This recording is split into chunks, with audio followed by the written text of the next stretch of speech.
नमस्कार, मैं शिक्षा मिश्रा मध्य प्रदेश के सुप्रभात न्यूज में आपका स्वागत करती हूं। दोस्तों, मध्य प्रदेश की तमाम फटाफट खबरों को जानने के लिए हमारे चैनल को सब्सक्राइब जरूर करें। साथ ही कमेंट सेक्शन में जरूर बताएं कि आप मध्य प्रदेश के किस जिले से हमारे न्यूज को देख रहे हैं। तो चलिए शुरू करते हैं खबरों को, जानते हैं आज के मुख्य समाचार। उम्मीदवारों के लिए अच्छी खबर, जल्द होगी शिक्षकों की भर्ती, विभाग ने जारी किया पत्र। राज्य में शिक्षकों की भर्ती की जाएगी, इसके लिए परिपत्र जारी कर रिक्त पदों की जानकारी मांगी गई है। जल्द ही इन पदों पर अतिथि विद्वानों की नियुक्ति की जाएगी। इस संबंध में उच्च शिक्षा संचालनालय मध्य प्रदेश द्वारा सरकारी महाविद्यालय के प्राचार्य को परिपत्र भेजे गए हैं।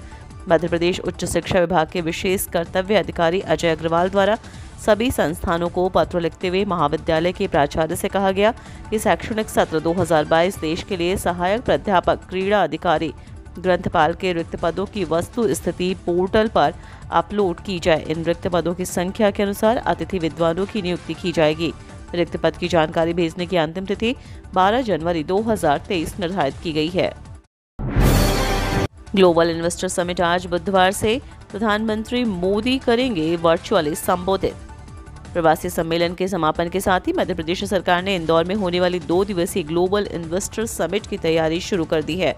बुधवार से होने वाले इस समिट में 90 से ज्यादा बड़े उद्योगपति शामिल होंगे। इसके अलावा 300 से ज्यादा डेलीगेट्स भी इस समिट में भाग ले रहे हैं। समिट में प्रधानमंत्री नरेंद्र मोदी भी वर्चुअली संबोधित करेंगे। 2 दिन चलने वाले समिट में करोड़ों के निवेश मध्य प्रदेश में आने की संभावना है। आरटीई की फीस प्रतिपूर्ति के प्रपोजल बनाने की तारीख बढ़ाने की मांग।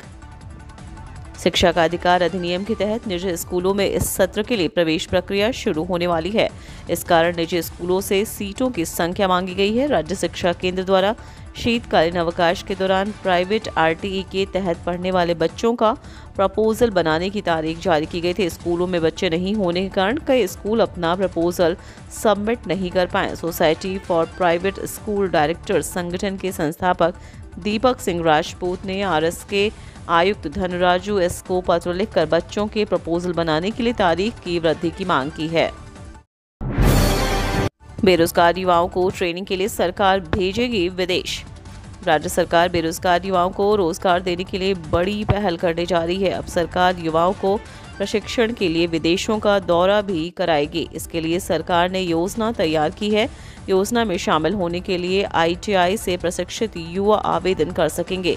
योजना में शामिल होने के लिए पिछड़ा वर्ग के बेरोजगार युवा 30 जनवरी तक आवेदन कर सकेंगे। बेरोजगार युवाओं को रोजगार देने के साथ अब राज्य शासन ट्रेनिंग के लिए विदेशों का दौरा भी कराएगी। आईटीआई प्रशिक्षित और पिछड़ा वर्ग के बेरोजगार युवाओं को राज्य शासन रोजगार उपलब्ध कराने के लिए जापान का दौरा कराएगा। इसमें इंदौर से 20 युवाओं का चयन किया जाएगा। राज्य शासन द्वारा पिछड़ा वर्ग और आईटीआई से प्रशिक्षित युवाओं को उच्च स्तर की ट्रेनिंग देने और विदेशों में नौकरी करने का अच्छा अवसर प्रदान करने की पहल की गई है। अग्निवीर के पहले बैच की ट्रेनिंग शुरू, युवा सैनिकों में गजब का उत्साह। भारतीय सेना में भर्ती हो रहे अग्निवीरों के पहले बैच का प्रशिक्षण शुरू हो चुका है। जबलपुर के एक सिंगल प्रशिक्षण केंद्र में 1260 जवानों के पहले बैच को युद्ध कौशल की ट्रेनिंग दी जा रही है। इसके साथ ही जम्मू कश्मीर राइफल में भी एक बैच की ट्रेनिंग शुरू हुई है। सेना की तरफ से बताया गया है कि अग्निवीरों को अपने आप को सैनिक दिनचर्या में अच्छी तरह से ढाल दिया है। उन्होंने कहा कि अग्निवीरों का शारीरिक, युद्ध कौशल और बुनियादी प्रशिक्षण देने की जिम्मेदारी एक सिंगल प्रशिक्षण केंद्र के एक सैन्य प्रशिक्षण रेजिमेंट की है। एमपी रेल यात्रियों के लिए अच्छी खबर, जल्द शुरू होगी ये मेमू ट्रेन। मध्य प्रदेश के रेल यात्रियों के लिए खुशखबरी है। जनवरी अंत तक नई मेमू ट्रेन शुरू हो सकती है।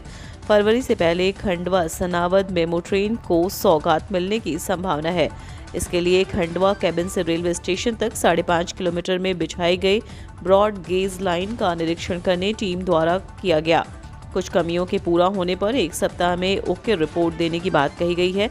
इसके अलावा तीर्थ यात्रियों के लिए Indian railway catering and tourism corporation limited द्वारा स्वदेश दर्शन विशेष पर्यटन ट्रेन का संचालन 26 मार्च को रीवा से किया जाएगा। यह 7 ज्योतिर्लिंग के साथ द्वारिका, शिरडी एवं स्टैच्यू ऑफ यूनिटी की यात्रा पर रवाना होगी। किसानों के लिए ताज़ा अपडेट, 13वीं किश्त से पहले पूरा करें ये काम। पीएम किसान सम्मान निधि योजना केंद्र सरकार की एक बड़ी योजना है। इसके तहत केंद्र सरकार द्वारा किसानों को 6,000 रुपये 3 किश्तों में सालाना दिए जाते हैं। यह लाभ उन किसानों को मिलता है जिनके पास 2 हेक्टेयर तक जमीन है। यह पैसा डीबीटी यानी डायरेक्ट बेनिफिट ट्रांसफर के जरिए सीधे किसानों के खाते में भेजा जाता है। अब तक 12 किश्त जारी की जा चुकी है और अब किसानों को 13 किश्त का इंतजार है। अधिक जानकारी के लिए किसान आधिकारिक पोर्टल पर जाकर अपडेट चेक करते रहें। संभावना जताई जा रही है कि जनवरी में ही सरकार द्वारा 13वीं किश्त के 2,000 जारी किए जा सकते हैं। 16 जनवरी से होगी ग्वालियर में डीएनए जांच। सालों से ग्वालियर में डीएनए लैब का इंतजार था। दुष्कर्म, हत्या जैसे सनसनीखेज अपराधों में डीएनए सैंपल लेने के बाद डीएनए रिपोर्ट का इंतजार महीनों करना पड़ता था। इससे पीड़ितों को त्वरित न्याय नहीं मिल पाता था, लेकिन अब डीएनए रिपोर्ट के लिए महीनों का इंतजार नहीं करना होगा। अब 7 से 15 दिन में रिपोर्ट मिल जाएगी, क्योंकि डीएनए लैब ग्वालियर में ही शुरू होने जा रही है। ग्वालियर स्थित रीजनल फॉरेंसिक लैब के डीएनए यूनिट के लिए सभी उपकरण आ चुके हैं। अब 16 जनवरी से सैंपलिंग भी यहीं होने लगेगी। इसके लिए एफएसएल मुख्यालय से एसएसपी अमित सांघी को पत्र भी भेज दिया गया है। मध्य प्रदेश के इन हिल स्टेशंस पर घूमने का बना सकते हैं प्लान। प्राकृतिक सुंदरता का देता है बेहतरीन नज़ारा। मध्य प्रदेश में ऐसे कई सारे हिल स्टेशंस हैं जहां आप घूमने जाने का प्लान कर सकते हैं। पहाड़ों की वादियों में यकीन मानिए आज अलग ही सुकून महसूस करेंगे। चारों ओर हरियाली से घिरे ये हिल स्टेशंस गर्मी के मौसम के लिए सबसे अच्छा हॉलीडे डेस्टिनेशन माना जाता है। यहाँ आपको शांति का एहसास होगा। दरअसल घूमने के शौकीन लोगों को अलग अलग मौसम में घूमना पसंद होता है। जो अक्सर ट्रैवलिंग करते रहते हैं उन्हें नई नई जगहों की सैर करना काफ़ी पसंद है। किसी को पहाड़ों की वादियों में घूमना अच्छा लगता है तो किसी को धार्मिक स्थलों का भ्रमण करना, किसी को समुद्र का किनारा भाता है तो किसी को रेगिस्तान की तपती गर्मी का लुत्फ उठाना अच्छा लगता है। बता दें कि टूरिज्म अर्थव्यवस्था को मजबूती देता है। करणी सेना के आंदोलन पर कमलनाथ ने शिवराज सरकार को घेरा। आर्थिक आधार पर आरक्षण बिना जांच, एट्रोसिटी एक्ट में गिरफ्तारी रोकने सहित 22 सूत्रीय मांगों को लेकर करणी सेना भोपाल के जम्बूरी मैदान पर महाआंदोलन कर रही है। आंदोलन के तीसरे दिन भी करणी सेना परिवार के प्रमुख जीवन सिंह शेरपुर समेत 5 कार्यकर्ता भूख हड़ताल आमरण अनशन पर बैठे हैं। उधर इस मामले में प्रदेश के पूर्व मुख्यमंत्री कमलनाथ ने अपनी प्रतिक्रिया दी है। मीडिया के सवालों पर कमलनाथ ने कहा कि किसी भी बात का हल चर्चा के माध्यम से किया जाना चाहिए। मुख्यमंत्री को और सरकार को समझना चाहिए कि उनका आक्रोश किस बात पर है और उनकी बात सुनकर रास्ता निकालने का प्रयास करना चाहिए। इंदौर में महिला मैकेनिकों ने वाहन सर्विसिंग कर दिखाया अपना हुनर। शहर में महिला समानता और रोजगार के क्षेत्र में सक्रिय संस्था समान सोसाइटी द्वारा टायर कंपनी के सहयोग से महिलाओं को मैकेनिक के क्षेत्र में रोजगार का अवसर दिया जा रहा है, ताकि महिलाएं भी इस क्षेत्र में पुरुषों के समान काम कर आजीविका कमा सके। इसी के तहत बाइक सर्विसिंग कैंप में 2 पहिया वाहनों की सर्विसिंग की जाएगी। कैंप में महिला मैकेनिकों ने 50 से ज्यादा वाहनों की सर्विसिंग की। समान सोसाइटी द्वारा यह कैंप कलेक्टर कार्यालय के समीप वासुदेव नगर में आयोजित किया गया। कैंप का उद्घाटन वासुदेव नगर रहवासी संघ के अध्यक्ष गीतांजलि लांबा ने करते हुए कहा कि इंदौर हर क्षेत्र में आगे है। शहर की महिलाओं ने मैकेनिक के रूप में अपनी पहचान बनाकर इंदौर का नाम गौरवान्वित किया है।